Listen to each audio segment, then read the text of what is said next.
conocerán la verdad y la verdad los hará libre. El día de hoy presentan estudios bíblicos a través de la Biblia. Llegamos hoy, amigo oyente, a nuestro estudio del pequeño libro de Lamentaciones. Y este es un libro que sigue normal y naturalmente a la profecía de Jeremías. Y en este pequeño libro, el alma del profeta Jeremías se nos presenta desnuda.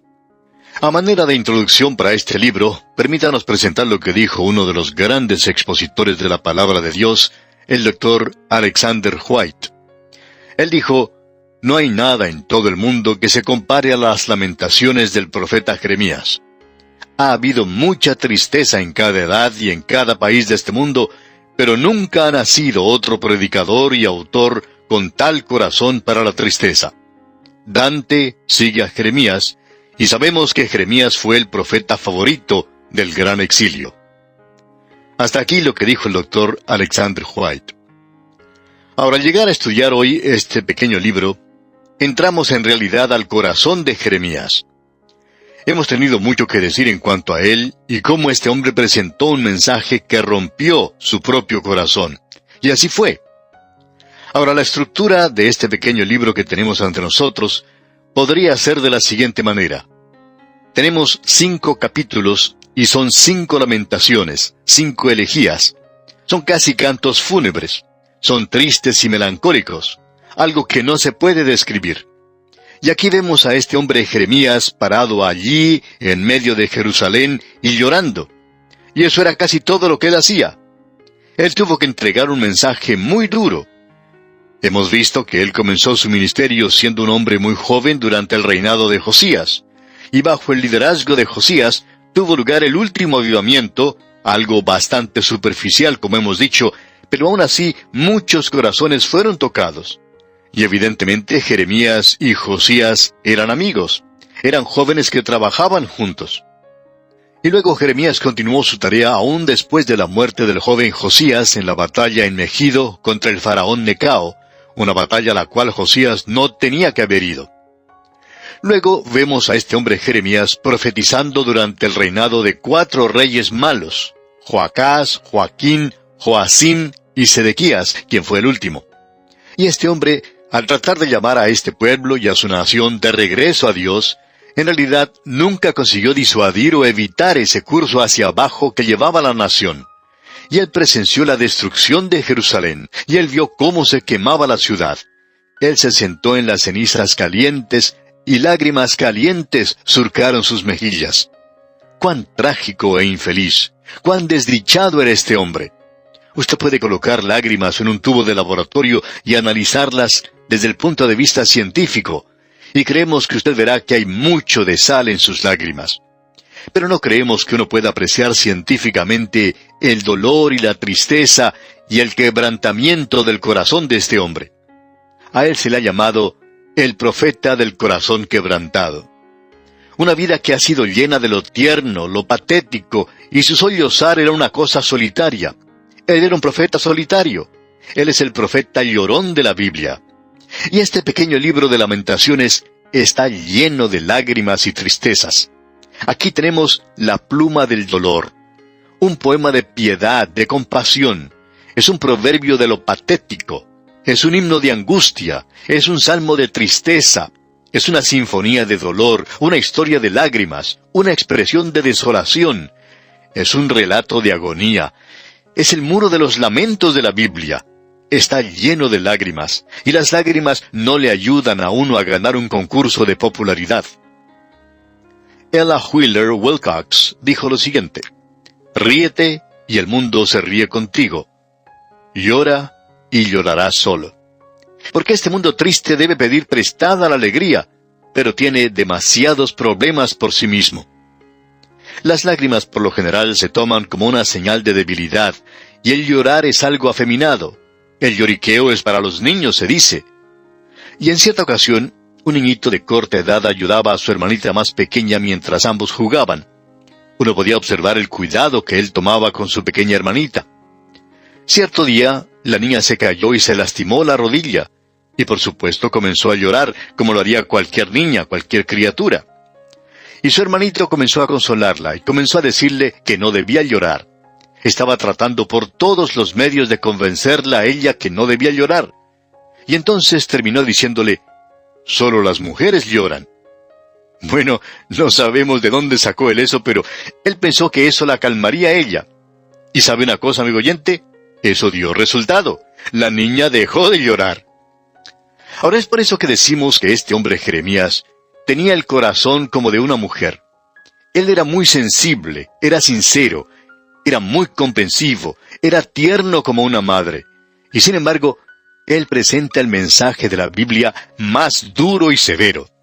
Él anunció la destrucción de Jerusalén, y él pronunció juicio y castigo, y les aconsejó que se rindieran. Ahora esto le creó muchos problemas a él. Amigo oyente, ¿qué clase de persona eligiera usted para presentar un mensaje como el que él presentó, duro, brutal? ¿Le gustaría usar a alguien como Atila? ¿O alguno de los líderes o dictadores del mundo del día de hoy? ¿Quisiera usted haber usado a un Hitler o a un Mussolini para entregar un mensaje como este? Bueno, sabemos una cosa, que usted no va a elegir a una persona débil para presentar un mensaje como este. Sin embargo, esa es la clase de hombre que Dios eligió, un hombre con un corazón quebrantado. Ya hemos mencionado anteriormente que el Dr. Dale fue la persona que dijo que el señor Moody era el único que parecía tener, según él, el derecho de predicar en cuanto al infierno. Y cuando alguien le preguntó por qué, contestó, porque él siempre predica con lágrimas en su voz. Bueno, esa es la clase de hombre que, en nuestra opinión, Dios quiere hoy. Hay demasiadas personas que hoy no son conmovidos por el mensaje que están presentando. Se cuenta de un predicador que en una ocasión predicó en el mismo día en 5 lugares diferentes. Y una mujer que lo había seguido en todos estos lugares le dijo, «Señor, yo le he seguido a usted desde que comenzó a predicar a las 7 de la mañana y le he escuchado predicar 5 veces en las calles de esta ciudad. Y en estas 5 ocasiones he sido mojada por sus lágrimas. ¿Por qué llora usted?» Este era un predicador que predicaba con mucha pasión y ansia, porque él sabía que los hombres sin Cristo morirían perdidos. Y por eso lloraba él. Ese hombre era muy sincero. Y eso es algo que se puede decir del profeta Jeremías también. Pensamos que hoy nosotros tenemos una generación que no tiene ningún sentimiento y que no tiene ninguna compasión en realidad por este mundo perdido, y que ni siquiera tiene interés en esparcir la palabra de Dios. No se presta ninguna atención a la fibra moral en el presente, ni se tiene un alto sentido de obligación.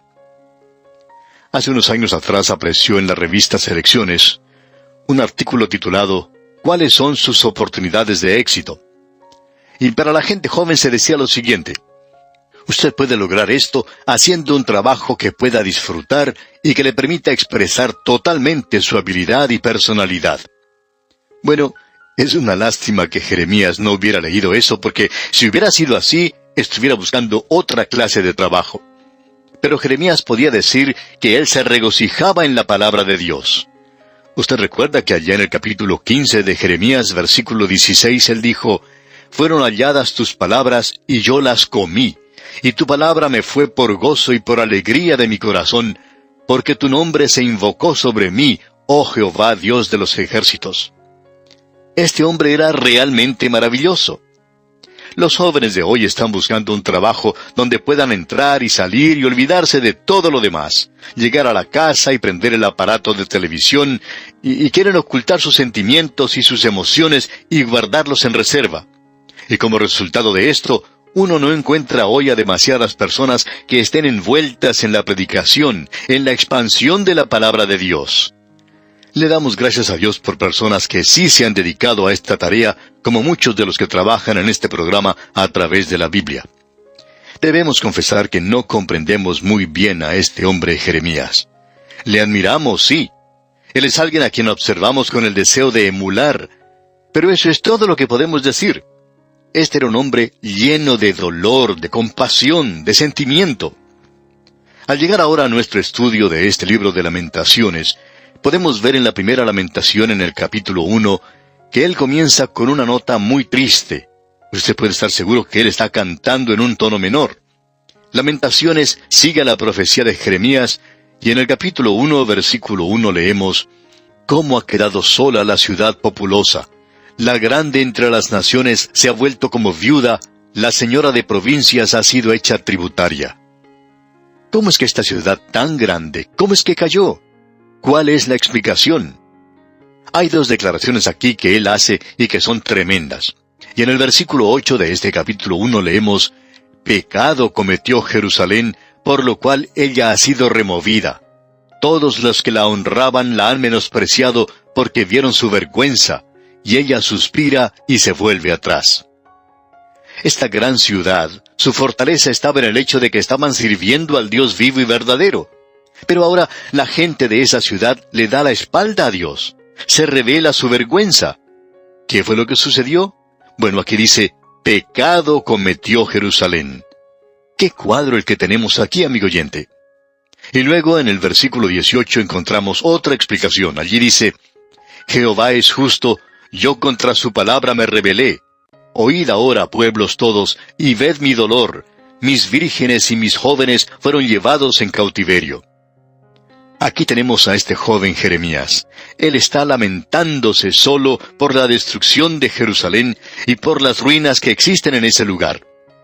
La ciudad se encuentra hecha cenizas y ese hombre está llorando. ¿Y cuál es la explicación? La ciudad había pecado. Ahora, la segunda cosa que vemos es que el Señor es justo. Dios lo hizo, y Dios fue justo en lo que Él hizo, y es difícil de comprender.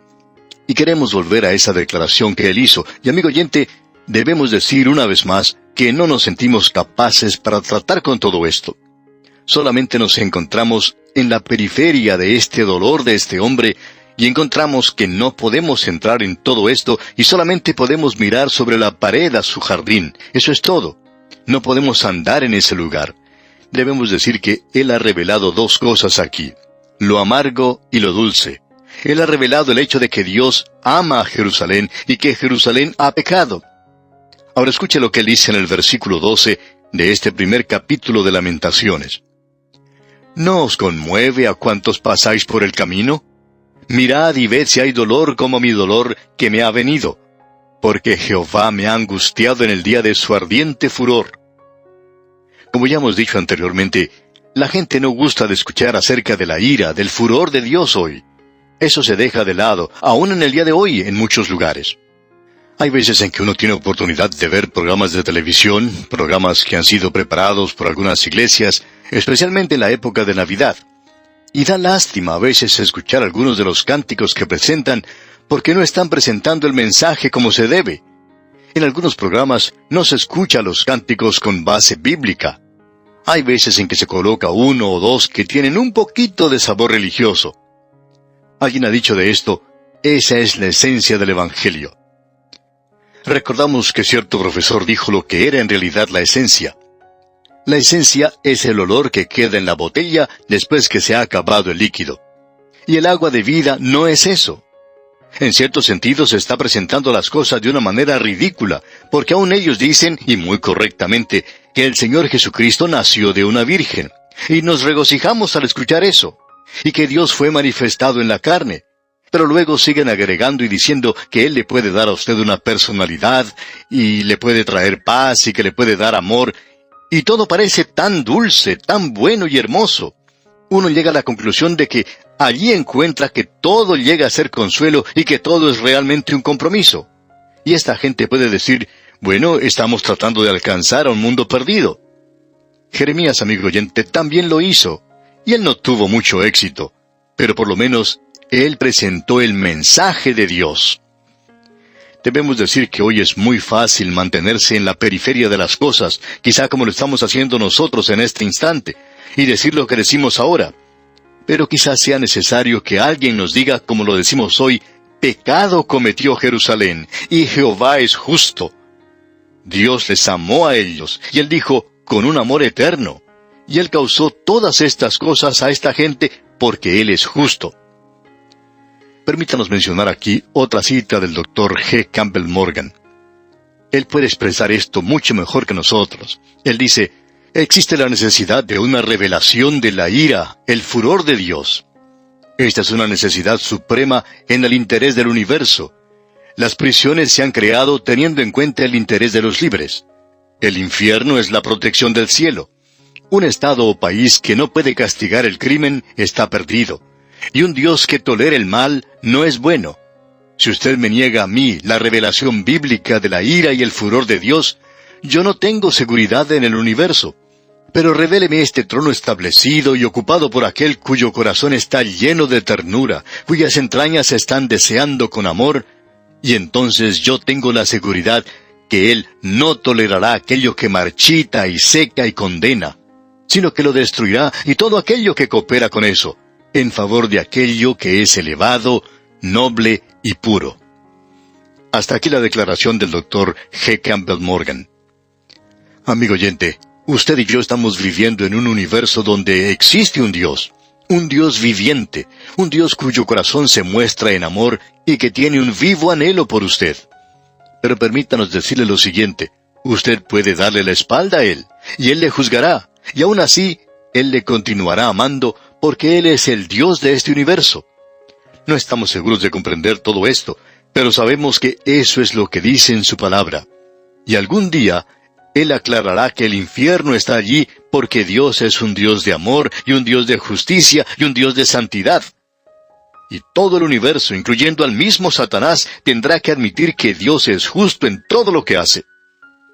Amigo oyente, Dios es tan grande y maravilloso y bueno que no nos atrevemos a obrar ligeramente con Él. Él le podía decir a aquellos escribas y fariseos de su época, aún a los líderes religiosos, les decía: «Ay de vosotros, escribas y fariseos hipócritas». ¿Y por qué? Bueno, porque ellos estaban devorando las casas de las viudas. Esa era una de las cosas. Amigo oyente, si usted no puede llevar esa vida cristiana a su propio hogar de la misma manera en que la tiene en su corazón, si no la puede llevar a su negocio, a su vida social, entonces debemos decirle que Él le dirá a usted lo mismo que le dijo a esos líderes religiosos, que usted es un hipócrita. No lo decimos nosotros, amigo oyente, es Él quien lo dice. Él fue quien lloró sobre esta gente, y Él tenía lágrimas en sus ojos.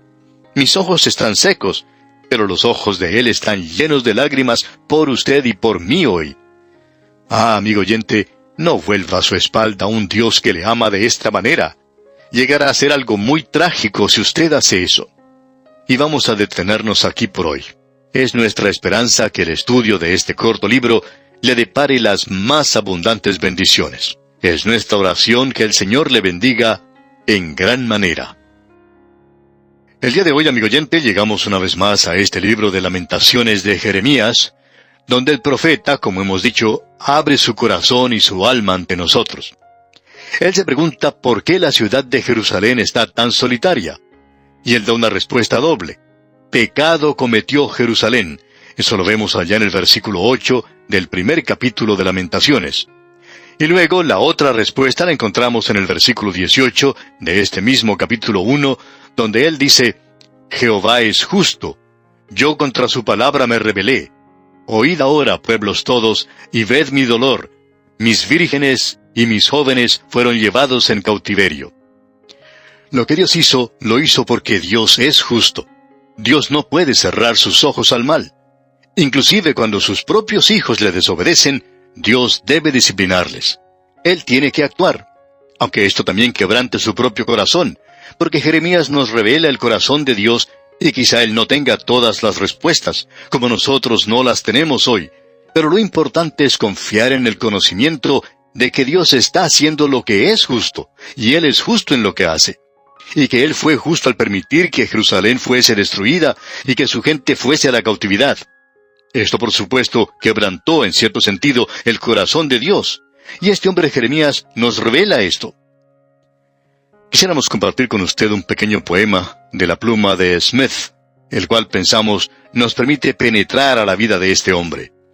Y esto es lo que dice: Yo soy el hombre afligido con la ira de aquel que me formó. Mi corazón languidece y clama: Perdona, perdona, oh Dios, a tu santo.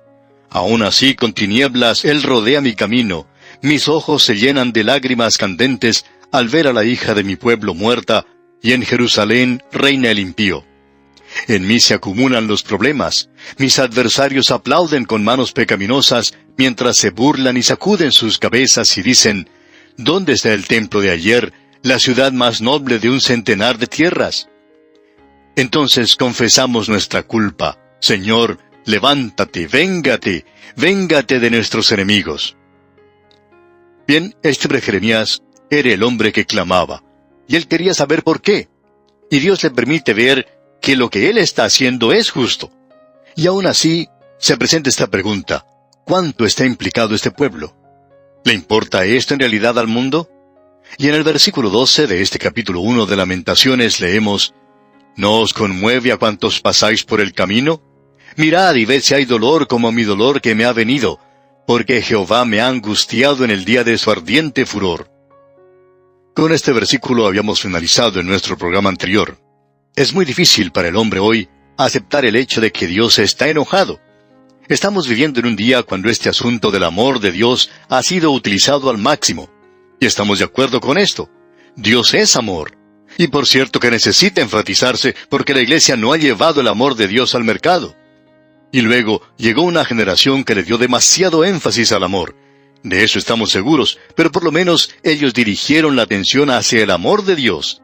Y quizá ahora estamos llegando al momento cuando debamos destacar el hecho de que Dios es justicia, de que Dios es santo y de que Dios es justo en lo que hace. Pero aún así debemos preguntarnos, ¿cómo realmente nos sentimos en cuanto a esto en el presente? ¿Significa esto algo para usted, amigo oyente? Jeremías está allí sentado llorando sobre la ciudad. No había muchos otros que estuvieran llorando sobre la ciudad. A los cautivos que habían sido llevados a Babilonia, ellos se encontraban en las riberas de los canales de Babilonia, y se nos dice allá en el Salmo 137 que ellos se sentaban allí y que lloraban cuando se acordaban de Sión. Pero uno siente que su llanto y su arrepentimiento, aún en ese entonces, no procedía del corazón. Lo que ellos pensaban era que Dios no había actuado correctamente en lo que Él había hecho. Ellos clamaban por venganza en ese momento, y creemos que tenían el derecho de hacerlo. Pero ¿cuánto sentimiento verdadero había allí? Es la clase de arrepentimiento de aquel ladrón que fue atrapado y comenzó a arrepentirse. Pero él no se arrepintió de que era un ladrón. Se arrepintió porque lo habían atrapado. Él estaba triste por esa situación. Esas personas son llevadas a la cautividad y ellos están preparados ahora para llorar. Pero Jeremías no había sido llevado a la cautividad, y él puede sentarse allí al lado de los escombros, al lado de los destrozos, al lado de las cenizas y las ruinas de esa ciudad, y él llora. Él es un hombre libre, pero esto es algo que le ha tocado a él, y él estaba envuelto y se preocupaba por esto. Y quisiéramos mencionar una vez más lo que dijimos en un programa anterior en cuanto a unos programas de televisión que observamos. Debemos decir en cuanto a ellos que estaban muy bien hechos, programas completos, una cosa realmente hermosa, muy bien pulidos, era una obra bastante profesional. Había tantas cosas que uno podía decir en cuanto a ellos. Era un crédito a la iglesia el hacer algo que podía compararse con las cosas convencionales del mundo. Uno tiene que reconocer eso. Pero hubo algo que no se mencionó allí. Quizá lo mencionaron en algún canto, pero no se le dio énfasis a eso. Y nos referimos a la palabra pecado. Ellos no le dieron ningún énfasis a eso. Amigo oyente, nosotros podemos hablar mucho en cuanto al nacimiento virginal del Señor Jesucristo. Podemos hablar acerca de la deidad de Cristo. Aún usted puede hablar acerca de la muerte y resurrección de Cristo. Pero amigo oyente, conviene hacernos una pregunta. ¿Por qué murió Él? ¿Por qué está muriendo en la cruz? Amigo oyente, esa es la pregunta que se presenta en el Salmo 22. Y allí se presenta esta pregunta: Dios mío, ¿por qué me has desamparado? El Señor Jesucristo pronunció eso cuando se encontraba colgado en la cruz. Y la respuesta no está en el Evangelio. La respuesta la encontramos en el mismo Salmo 22, versículo 3, donde dice: Pero tú eres santo, tú que habitas entre las alabanzas de Israel. Él es santo, Él es justo, amigo oyente, y Cristo está muriendo sobre esa cruz porque usted y yo somos pecadores, porque usted y yo estamos en camino al infierno. ¿No os conmueve a cuántos pasáis por el camino? Mire esa cruz, Él está muriendo. Él no tuvo que morir, Él está sufriendo como ningún otro hombre ha sufrido jamás. Dios le ha desamparado, y Dios nunca le desamparará a usted mientras usted esté vivo. Pero Él desamparó a Cristo para no tener que desampararnos a nosotros. Amigo oyente, ¿no significa eso nada para usted? El señor McChenney, quien tuvo una experiencia con el Señor, dijo esto de una manera maravillosa. Escuche lo siguiente. Frecuentemente leo con placer para calmar o atraer el andar silvestre de Isaías o la sencilla fe de Juan.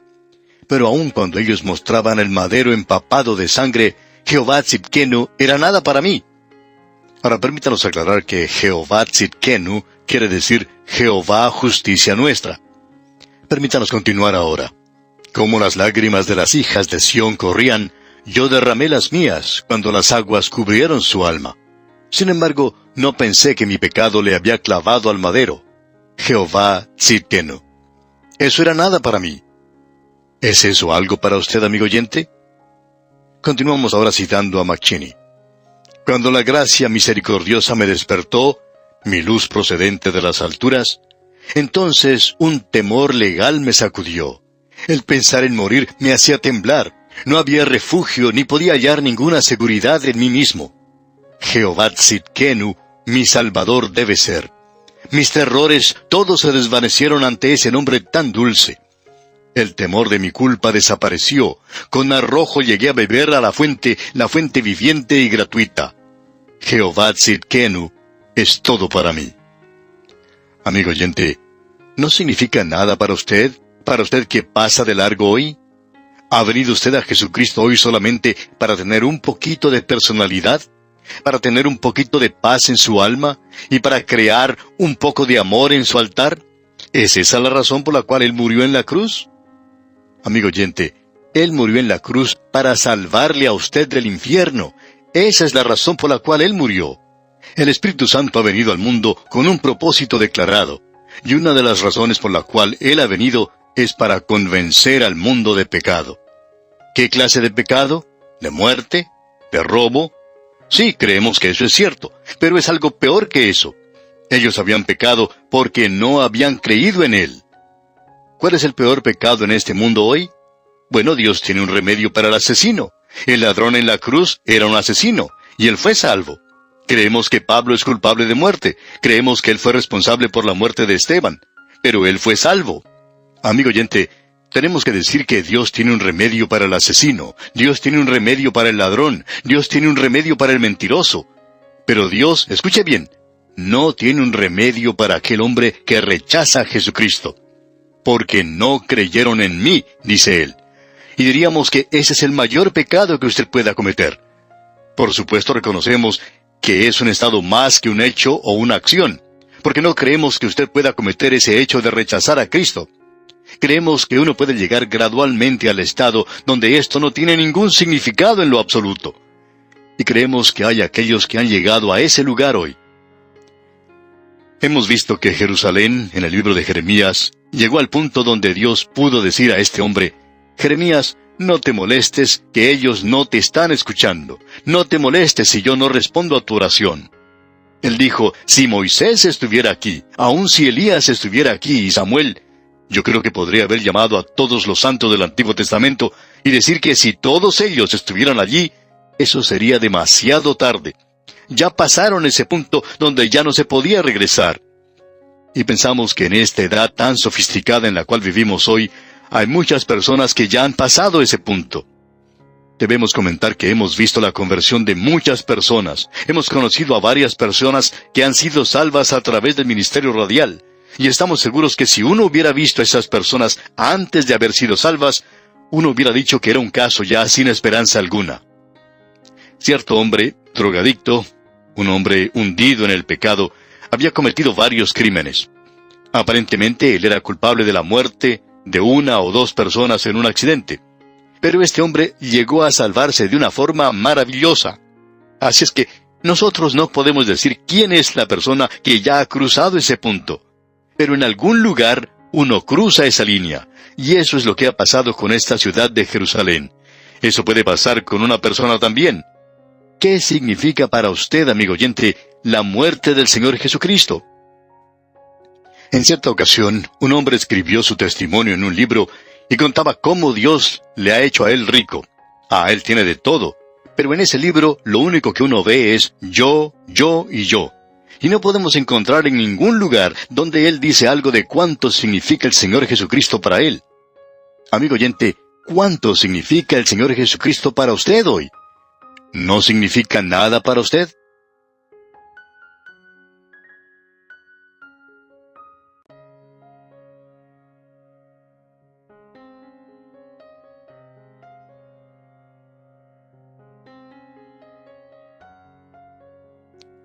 Bueno, sigamos adelante porque aquí tenemos un pasaje tremendo de las Escrituras.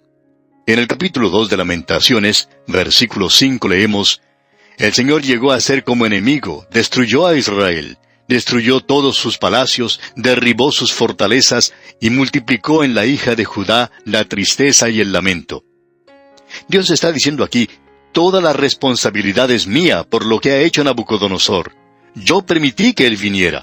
Él llegó a este lugar porque yo le usé a él como una vara, como usé a los asirios anteriormente para castigar a mi pueblo. Amigo oyente, ¿se ha detenido usted a pensar alguna vez en su propia vida? ¿Por qué es que Dios permite que ciertas personas crucen su camino? Y Él es quien lo permite. Y usted dice: bueno, yo no quisiera haber conocido a esa persona nunca. Es un enemigo mío. Dios ha permitido eso con un propósito en su vida y en mi vida también. Alguien que ha traído tristeza y dolor a su vida. Pero Dios permitió que eso ocurriera con un propósito. Ahora, en la primera parte del versículo 7 leemos: Desechó el Señor su altar, menospreció su santuario, ha entregado en mano del enemigo los muros de sus palacios. El mismo templo que Dios había bendecido y en el cual moraba su presencia, ahora Él dice que el día ha llegado cuando Él menospreció su santuario. ¿Sabía usted, amigo oyente, que necesitamos investigar nuestras propias vidas? El que usted vaya a la iglesia, ¿es algo en lo que Dios se deleita? Quizás su forma de pensar no está bien cuando usted va. Creemos que puede ser pecaminoso el ir a la iglesia de esa manera. ¿Sabe usted cuál era el lugar más peligroso cuando el Señor Jesucristo fue arrestado? Bueno, alguien dirá: fue en ese lugar donde esos maleantes estaban tramando la muerte del Señor Jesucristo. Pero no, amigo oyente, el lugar más peligroso esa noche era en el aposento alto donde se encontraba el Señor Jesús. ¿Y sabe usted por qué? Porque allí estaba Satanás. Él colocó en el corazón de Judas Iscariote el deseo de traicionar al Señor. Y también entró al corazón de Simón Pedro. Si Simón Pedro estuviera aquí en este instante y le colocáramos en el estrado de los testigos, creemos que él podría confirmar esto. ¡Cuán tremendo es todo esto, amigo oyente! Ahora, si usted quiere notar cuánta era la participación de este hombre, veamos lo que dice aquí el versículo 10 del capítulo 2 de Lamentaciones. Se sentaron en tierra, callaron los ancianos de la hija de Sión, echaron polvo sobre sus cabezas, se ciñeron de cilicio. Las vírgenes de Jerusalén bajaron sus cabezas a tierra. Todos ellos hicieron esa demostración externa en cuanto al dolor. Pero notemos cómo fue afectado este hombre Jeremías. Mis ojos desfallecieron de lágrimas. Él está diciendo: ni siquiera puedo ver. Se conmovieron mis entrañas, mi hígado se derramó por tierra a causa del quebrantamiento de la hija de mi pueblo. Él tenía problemas con su estómago. Todo esto le destrozaba a él. Creemos que esto arruinó su salud. Amigo oyente, preguntémonos cuánto estamos nosotros participando en la obra de Dios hoy. ¿Estamos dispuestos a poner en peligro nuestra salud? ¿Estamos nosotros dispuestos a entregarnos a Dios? ¿Cuántos están dispuestos a hacer eso hoy? Este hombre Jeremías, amigo oyente, participa con todo. Cuando desfallecía el niño y el que mamaba en las plazas de la ciudad, ocurrieron cosas terribles que destrozaron el corazón de Jeremías. Y leemos en el versículo 15 de este capítulo 2, Todos los que pasaban por el camino batieron las manos sobre ti, silbaron y movieron respectivamente sus cabezas sobre la hija de Jerusalén, diciendo: ¿Es esta la ciudad que decían de perfecta hermosura, el gozo de toda la tierra? Ahora yo tengo una pregunta que hacerme a mí mismo. Yo he sido muy severo en las últimas ocasiones con la iglesia, pero tengo una pregunta que hacerme a mí mismo. ¿Cuánta participación tengo yo hoy con mis hermanos que están en el ministerio? ¿No significa nada eso para mí? ¿Todo lo que hago es estar sentado en la periferia y ser un crítico de ellos hoy? ¿O es algo que realmente trae tristeza a mi corazón? Amigo oyente, no voy a contestar esa pregunta para usted porque es cosa privada mía, pero debo decirle que he sido tocado con esto. Debo decirle, amigo oyente, que si usted va a criticar hoy, es mejor que estemos seguros de que nuestra crítica es algo que ha tocado nuestro corazón y nuestras vidas. Y me temo que algunos de nosotros podemos ser muy duros con los demás.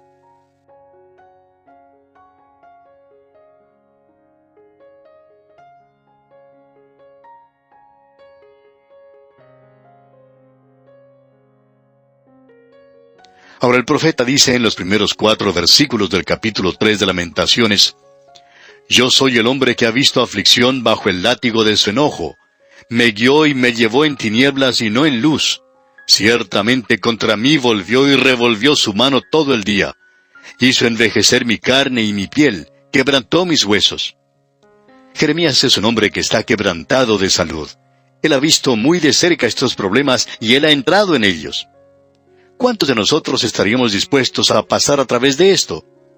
Debemos decir que el sufrimiento de este hombre es algo diferente a lo que pasó con Job. Es completamente diferente. Pensamos que probablemente Jeremías sufrió más que ninguna otra persona en las Escrituras, con la excepción, por supuesto, del Señor Jesucristo. Y ahora quisiéramos presentar un pensamiento final antes de terminar con este libro de Lamentaciones, porque hemos quedado realmente exhaustos al estudiar este libro, si usted quiere enterarse de la verdad. No tenemos fuerzas como para seguir investigando más en esto. Solo quisiéramos contemplar lo que dicen los versículos 22 y 23 del capítulo 3 de Lamentaciones. Por la misericordia de Jehová no hemos sido consumidos, porque nunca decayeron sus misericordias. Nuevas son cada mañana, grande es tu fidelidad. Tenemos un corito que habla de esto. ¿Es tu fidelidad tan grande, oh Padre? Bueno, ¿qué es lo que él está verdaderamente diciendo aquí? Lo que él está diciendo es esto: que Dios en realidad no nos ha castigado tanto como nuestros pecados merecen. Nosotros tenemos un Padre Celestial maravilloso. No sé las cosas por las cuales está usted pasando ahora, amigo oyente, pero hablo por mí mismo, y Él ha sido muy, pero muy bueno para conmigo. En todas las cosas que pasan en mi vida, debo reconocer que Él ha sido muy bueno para conmigo. Yo no he recibido todo lo que en realidad merezco. ¡Cuán maravilloso es nuestro Dios!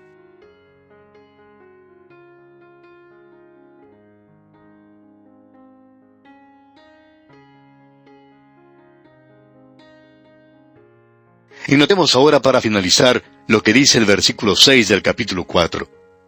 Porque se aumentó la iniquidad de la hija de mi pueblo más que el pecado de Sodoma, que fue destruida en un momento sin que acamparan contra ella compañías. ¿Ha notado usted, amigo oyente, lo que él está diciendo aquí? Que ellos no recibieron todo lo que merecían, pero ellos fueron castigados más que Sodoma y Gomorra. ¿Y por qué?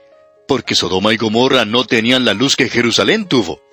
Y sabemos esto, que los hombres están perdidos hoy cuando no confían en Jesucristo, y eso se aplica a los impíos. Pero queremos decir lo siguiente, amigo oyente, que el hombre que nunca huyó del Señor Jesucristo, no sabemos cuán severo será su castigo, pero sí sabemos cuán severo será el castigo si usted está sentado en una iglesia y escucha el Evangelio y da su espalda a Jesucristo. ¿No os conmueve a cuantos pasáis por el camino? ¿Ha visto usted alguna vez algo parecido al sufrimiento del Hijo del Hombre, quien era Dios manifestado en la carne, pagando la culpa, el castigo, por sus pecados y los míos? Quiera Dios ayudarle a llegar a una decisión y a contestar personal e individualmente esta pregunta. Y bien, amigo oyente, vamos a detenernos aquí, porque nuestro tiempo ha llegado a su final por el día de hoy. Que las bendiciones del Señor le acompañen, ahora y siempre.